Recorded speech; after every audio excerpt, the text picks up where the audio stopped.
নমস্কার বন্ধুরা, আমি জয়তী। আজ আমি আপনাদের সাথে একটা পিঠের রেসিপি শেয়ার করব। এখানে আমি 250 আতপ চাল আর 50 বিউলির ডাল একসঙ্গে ভিজিয়ে রেখেছিলাম। 5-6 ঘন্টা ভিজিয়ে রেখেছিলাম। ডাল আর চালটা এবার মিক্সির জারের মধ্যে আমি পেস্ট করে নেব।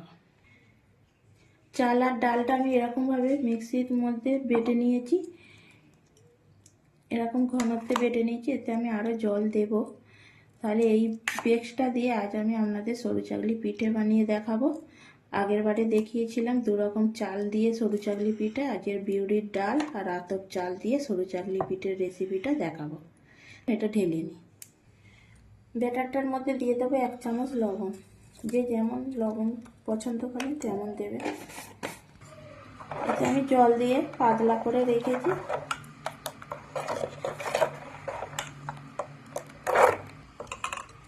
আর অল্প জল দেব।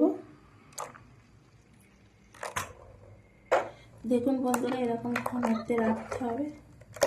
আপনারা যতটা পাতলা করে পিঠেটা তুলতে পারবেন সেরকম পাতলা করবেন, তবে বেশি মোটা করা চলবে না, করলে পিঠেটা মোটা মোটা হবে।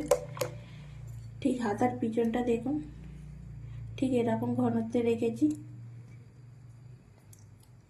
তাহলে চলুন পিঠেটা শুরু করি। প্যানের মধ্যে একটু তেল ব্রাশ করে নেব।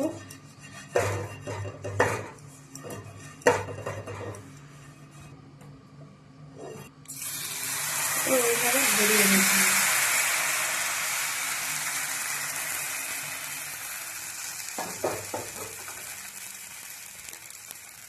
একটু চাপা দিয়ে দেব। পিঠেটা এইভাবে সাইড দিয়ে ছেড়ে গেলে চাটুর মধ্যে এইভাবে ভাঁজ করে নেব।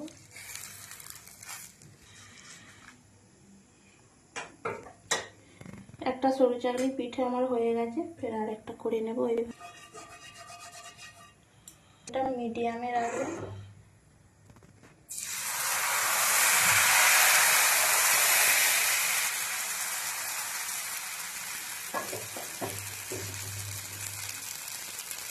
আবারও 2-3 সেকেন্ডের মতন চাপা দিয়ে দিতে হবে। আবারও পিঠেটা এইভাবে ভাঁজ করে নেব।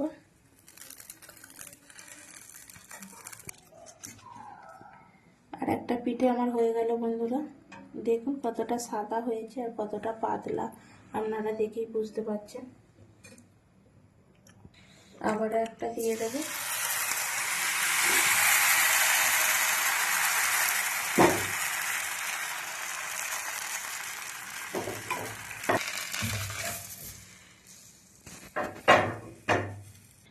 দেখুন বন্ধুরা, পিঠেটা কতটা পাতলা আর জালিদার হয়েছে, কি সুন্দর ধারগুলো হয়েছে দেখুন। আর ভিতরটা কি সুন্দর ফুটফুট জালিদার মতন হয়েছে, পাতলা হয়েছে পিঠেটা। হাতের আঙুলগুলো বোঝা যাচ্ছে দেখুন বন্ধুরা। এগুলো আমার সমস্ত করা হয়ে গেছে আর পিঠেগুলো দেখতে কত সুন্দর লাগছে। তাহলে দেখুন বন্ধুরা, কত সহজেই সরু চাকলি পিঠে আমার হয়ে গেল। আর কতটা পাতলা আর কতটা নরম হয়েছে দেখুন।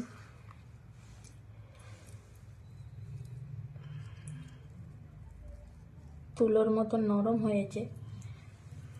গুড়ের সাথে, খেজুর গুড়ের সাথে বিশেষ করে এই সরু চাকলি পিঠেটা খেতে সবারই ভালো লাগে।